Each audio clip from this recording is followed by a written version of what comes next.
여러분 안녕하세요. 빙엑스 가입부터 수수료 거래 방법까지 함께 알아보도록 하겠습니다. 그리고 선물 거래할 때 절대로 하면 안 되는 주의사항도 중간에 알려드리도록 하겠습니다.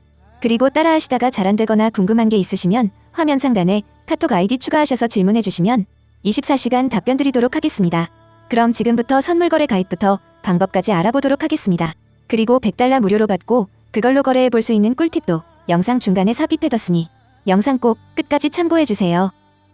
자, 그러면 회원 가입을 해보도록 하겠습니다. 보고 계시는 영상 아래쪽에 더보기 댓글란을 눌러보면요. 여기 가입 링크가 보이죠? 이걸 눌러서 들어갑니다. 가입 링크를 클릭하셔서 가입하셔야 거래 수수료를 최대 할인을 받으실 수 있습니다. 자, 그럼 가입 링크 눌러서 들어가 볼게요. 그러면 회원 가입창이 이렇게 나옵니다. 제일 먼저 주의하셔야 될 건 여기 맨 아래 구글로 계속하기. 이 버튼으로 가입하시면 절대 안 돼요. 수수료 할인 혜택이 적용이 안 되는 경우가 제법 많습니다. 염두에 두시고요. 위로 돌아와서 여기 이메일, 휴대폰 가입을 선택을 하실 수 있어요. 저는 이메일로 회원 가입을 해볼게요. 저는 미리 입력을 좀 해뒀고요. 여기 사용하실 이메일 주소를 적고 아래쪽에 비밀번호를 적어줍니다. 그 다음에 여기 화살표 버튼을 눌러서 레퍼럴 코드가 CA5JPW 맞는지 확인해 주시고요. 아래쪽에 파란색으로 되어 있는 회원 가입 버튼을 눌러주세요. 퍼즐을 맞춰줍니다. 빈칸에 넣어주세요. 조금 전에 입력한 이메일 또는 휴대폰으로 인증번호 6자리 숫자가 날아옵니다. 그걸 보고 그대로 적어주세요. 다시 클레임 리워드 버튼을 눌러줍니다. 인증이 됐죠? 이러면 계정 생성이 끝난 겁니다. 이제 계정 생성 끝났으니까 이제부터 KYC 본인 인증을 해볼게요. 이제부터는 원활한 진행을 위해서 빙엑스 어플을 설치해서 진행해보도록 하겠습니다. 구글 플레이 스토어 또는 앱 스토어를 켜세요. 저는 지금 구글 플레이 스토어에 들어와 있습니다. 아이폰은 앱 스토어겠죠. 검색창에 빙엑스를 검색해줍니다. 이런 로고가 보이죠? 이게 빙엑스 거래소예요. 설치 버튼을 눌러보겠습니다. 설치가 다 됐으면 열기 버튼을 눌러서 실행해주세요. 그 다음 로그인 버튼을 찾아서 눌러줍니다. 이어서 조금 전에 가입했던 이메일과 비밀번호를 입력하고 로그인 버튼을 눌러줍니다. 다시 한번 퍼즐을 맞추고요. 인증번호 6자리 숫자를 다시 넣어줍니다. 로그인이 완료됐고 이제 KYC 본인 인증을 해볼게요. 왼쪽 위에 편지 봉투 모양을 누르고요. 여기 아래쪽에 베러피케이션 이걸 눌러서 들어갑니다. 그 다음에 개인 인증, 베리파이 버튼을 눌러주세요. 위에 있는 개인 인증에서 베리파이 버튼을 눌러서 들어갑니다. 들어오면 사는 지역이 어딘지 물어봅니다. 아더 선택하고요. 컨티뉴 눌러주세요. 자, 그 다음 컨티뉴 한 번 더 눌러줍니다. 그러면 이렇게 신분증 선택 화면이 나옵니다. 여권, 운전면허증, 주민등록증, 셋 중에 어떤 걸 선택해도 5분 안에 처리가 되니깐요. 지금 가지고 있는 가장 편한 걸로 해주세요. 신분증 앞면을 이렇게 화면에 잘 나오게 해서 촬영 버튼을 눌러줍니다. 여기 제출 버튼을 눌러서 제출할게요. 그 다음에는 얼굴 촬영을 합니다. 동그란 프레임에 얼굴을 잘 대고 촬영을 해줍니다.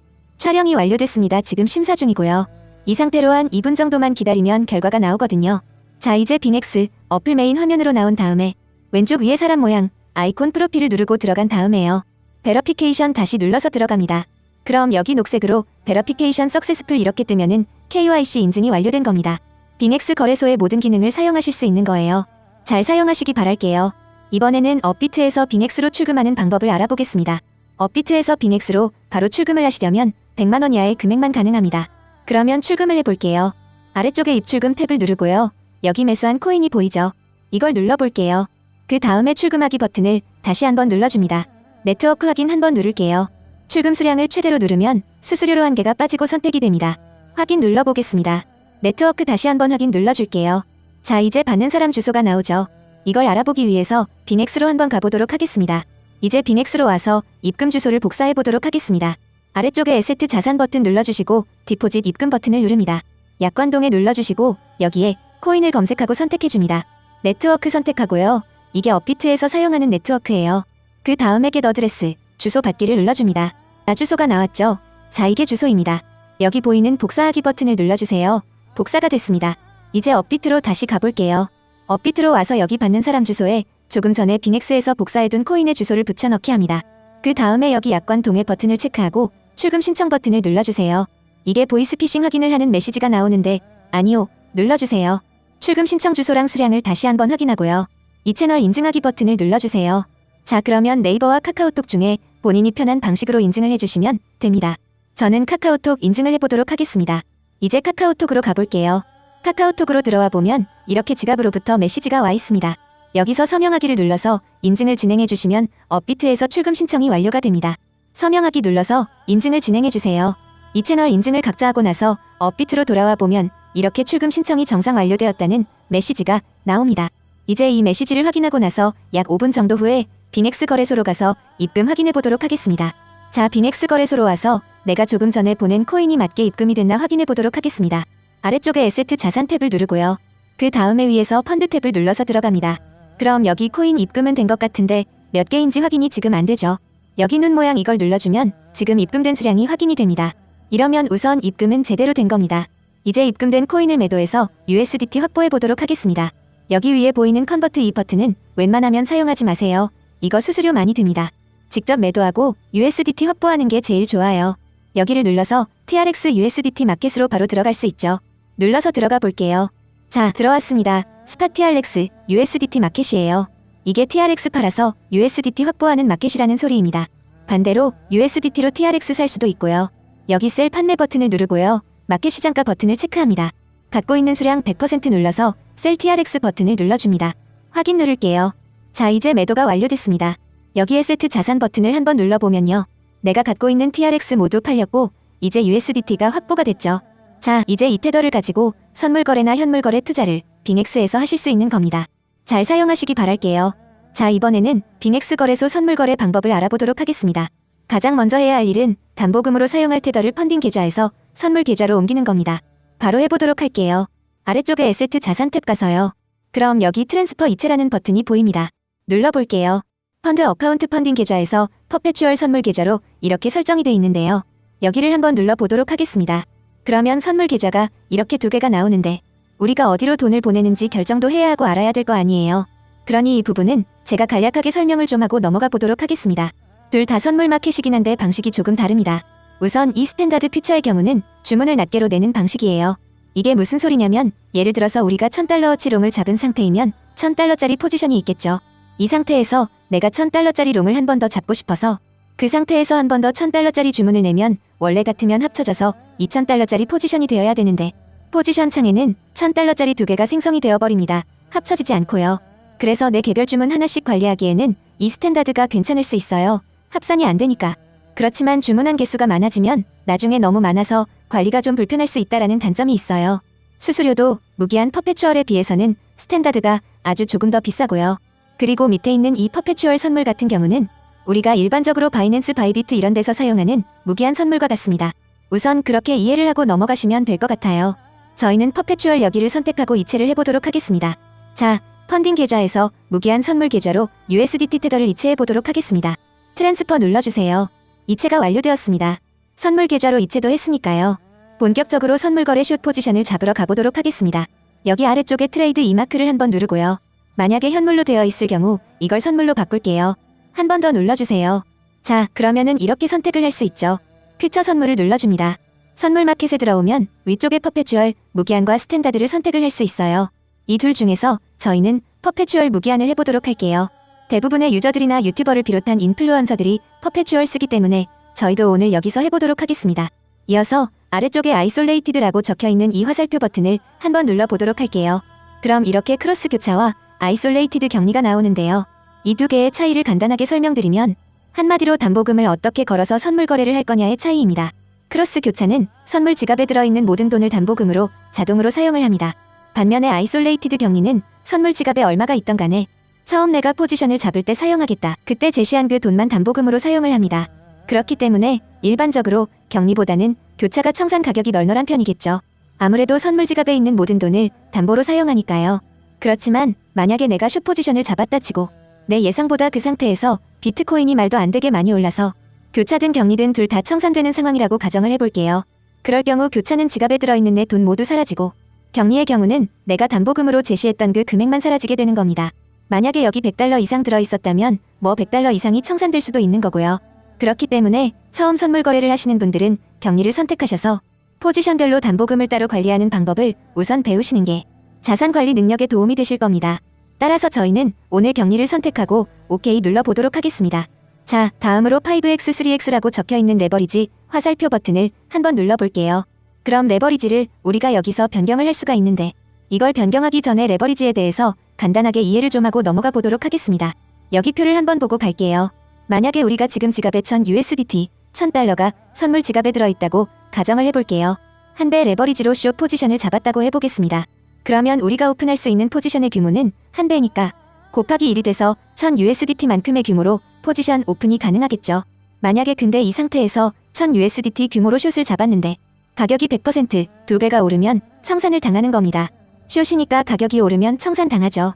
근데 이제 2배 레버리지로 숏을 쳤다고 가정을 하면 지갑에 있는 $1000의 2배를 곱해서 2000USDT만큼 포지션을 열 수 있는 거죠. 대신에 가격이 50%, 약 1.5배만 올라도 포지션이 청산되는 겁니다. 아래에 있는 3배는 3배니까 3000USDT 잡을 수 있고 이럴 때는 이제 33% 오르면 청산당하는 거죠. 극단적으로 100배 이렇게 가져갈 경우 포지션을 1000 곱하기 100이 돼서 10만 달러 규모로 가져갈 수 있습니다. 대신에 1%만 가격이 올라도 청산을 당하는 거죠. 여기서 이제 각종 수수료율이 들어가면 지금 여기 적혀있는 비율보다는 조금 더 타이트하게 청산되고 합니다. 그렇지만 우선은 이 비율로 이해를 해두시면 도움이 되실 거예요. 그럼 돌아와서 포지션 레버리지 설정해 볼게요. 롱은 5배 숏도 5배 정도로 우선 맞춰 놓도록 하겠습니다. 오케이 누를게요. 자, 다음으로 모드를 한번 볼게요. 여기 해지라고 적혀있는 부분에 화살표를 눌러볼게요. 자, 그러면 해지 모드와 원웨이 모드가 있습니다. 이 둘의 차이를 설명해드리면요. 해지 모드는 예를 들어서 우리가 $1000어치 롱을 잡은 상태에서 $500어치 숏을 잡으면 $1000어치 롱과 $500어치 숏 포지션이 공존하는 걸 말합니다.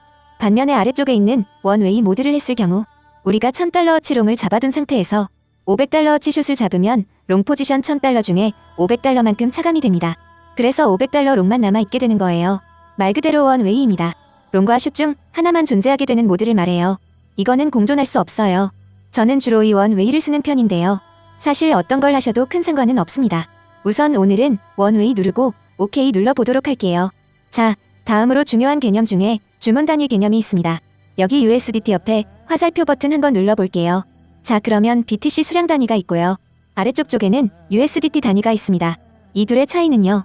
먼저 만약에 우리가 BTC 단위를 선택하고 수량에 0.001을 넣고 포지션을 열게 될 경우 지금 비트코인 가격이 약 6만 달러잖아요. 그러면 0.001 BTC만큼 그게 이제 $60 정도죠. 그 규모로 포지션을 열게 되는 겁니다. 이제 5배니까 $60가 되려면 약 $12 정도 사용해서 $60 규모의 포지션을 열겠죠. 곱하기 5니까요. 그리고 다시 한번 눌러서 이 아래쪽에 있는 USDT 단위. 이 USDT 단위는 우리가 목표로 하는 포지션의 USDT 규모를 적는 겁니다. 예를 들어서 우리가 USDT 선택하고 여기에 300이라고 넣고 주문을 하면요. 지금 5배니까 약 $60 정도 돈을 써서 $300 규모가 되게끔 포지션이 열리는 겁니다. 그렇게 이해를 하시면 돼요. 저희는 USDT 단위로 오늘 해보도록 하겠습니다. 자, 이제 우리가 필수 개념은 설명을 다 했고요. 바로 숏 포지션 잡아보도록 하겠습니다. 하나씩 확인을 하면서 가볼게요. 비트코인 선물 마켓에 있고요. 그리고 격리 5배의 원웨이 모드. 그리고 이걸 눌러보면 우리가 리밋 지정과 마켓 시장가를 선택할 수 있고요.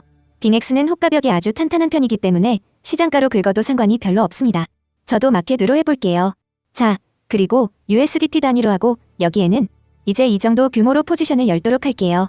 자, 다음으로 아래쪽에 TPSL 이거는 포지션을 잡고 나서 종료할 때 설정을 해보도록 하겠습니다. 그럼 이 상태에서 슛 버튼을 눌러서 포지션 오픈해볼게요. 포지션이 오픈이 되었습니다. 스크롤을 내려볼게요. 그럼 이렇게 포지션 상태 창을 볼 수 있습니다. 여기서도 꼭 필요한 개념만 알아보고 가도록 하겠습니다. 여기 언리얼라이즈드 P&L 은미실현 손익이라고 해서 가격에 따라 계속 바뀌는 손익금을 나타냅니다. 여기 오른쪽에 보이는 게 수익률 또는 손실률. 그렇게 이해를 하시면 되고요. 그리고 아래쪽에 보이는 이 포지션, 이게 이제 포지션 규모인데요. 옆에 있는 마진 이건 담보금이에요. 우리가 5배로 잡았으니까 100USDT가 되려면 약 20USDT 정도는 담보가 있어야겠죠. 다음으로 옆에 있는 리스크 이건 위험률인데요. 이게 100% 되면 포지션이 청산합니다. 지금 숏이니깐 비트코인 가격이 오르면 2%도 같이 올라간다고 생각을 하시면 되고요. 만약에 우리가 숏 대신 롱을 잡았다. 그러면은 비트코인 가격이 떨어지면 2%도 같이 올라간다. 이렇게 이해를 하시면 됩니다. 그리고 아래쪽에 에버리지 오픈 프라이스는 평균 진입 가격을 말해요. 소위 말하는 평단입니다. 우리가 지금 63,181.5달러에 숏 포지션을 들어간 거예요. 지금 이 가격보다 비트가 살짝 올라서 이제 마이너스로 미실현 손익이 찍혀 있는 거고요. 그리고 옆에 있는 마크 프라이스는 중요한 가격인데 이게 시장 평균 가격이라고 합니다. 주요 메이저 거래소들의 비트코인 현물 가격을 평균 내서 받아오는 가격이에요. 이 가격이 만약에 옆에 보이는 이 리퀴드 프라이스, 청산 가격까지 올라가 버리면 지금 숏이니까 이 포지션이 청산되는 거다. 이렇게 이해를 하시면 됩니다. 우리가 여기서 이제 헷갈리면 안 되는 게 지금 여기서 보면 지금 체결되는 가격은 63,200달러 정도, 마크 프라이스랑 약간 달라요. 실제 체결되는 가격이 이게 청산 가격까지 같다고 해서 포지션이 청산되는 게 아니고요. 이 평균값을 뜻하는 마크 프라이스가 청산 가격까지 와야 그때 포지션이 청산되는 겁니다. 이걸 꼭 알아두시기 바랄게요. 자, 다음으로 소위 스탑로스라고 불리는 TP와 SL에 대해 알아보도록 하겠습니다. 눌러볼게요. 그럼 기본적으로 두 개가 나오죠. 위에 있는 테이크 프로핏은 예약 익절을 뜻하고요. 아래에 있는 스톱로스는 예약 손절을 뜻합니다. 먼저 테이크 프로핏을 눌러볼게요. 그럼 제가 미리 입력을 해둔 값이 여기 보이죠? 지금 6만으로 가격이 내려가면 지금 숏이니까 익절이죠. 6만까지 가격이 내려갔을 경우 얼마만큼 종료할 거냐? 저는 이제 100% 전부 다 종료를 하겠다. 여기서 OK를 누르면 예약 주문이 나가는 겁니다. 그리고 아래쪽에 스톱로스를 눌러보면요. 제가 미리 입력을 해놨는데 지금 가격이 65,000달러까지 만약 올라갈 경우 지금 해당 포지션을 그때 손절을 해라. 이런 주문을 예약 거는 거고요. 수량은 이렇게 100% 해놓을 경우 65,000까지 갔을 때 모든 수량을 손절해라. 이런 주문이 나가겠죠. 익절이면 아까 전에 예약해둔 테이크 프로핏이 나갈 거고요. 이제 OK 해보도록 하겠습니다. 이제 TP와 SL이 모두 설정이 되었습니다. 이 상태로 TP와 SL 가격까지 기다리면 포지션이 종료가 되겠죠. 그렇지만 지금 가격보다 너무 먼 가격이 있기 때문에 우선은 이 포지션을 바로 종료해보도록 하겠습니다. 여기 보이는 클로우즈 버튼을 누르고요. 그럼 우리가 포지션을 종료를 어떻게 할 건지 설정을 할 수 있어요. 여기 보시면 지정가 종료를 할 수도 있고요. 마켓 시장가로 종료를 할 수도 있습니다. 저는 마켓 시장가로 종료해보도록 할게요. 주문할 수량을 설정하고 OK 눌러보겠습니다. 이러면 포지션이 종료가 되었죠. 아주 약간 수익을 내고 포지션이 종료가 된 겁니다. 여기까지 가입부터 입금 거래까지 설명해드렸습니다. 중간중간 모르는 부분이 있으시면 카톡으로 문의 주시면 자세하게 설명드릴 테니 언제든지 문의 주세요.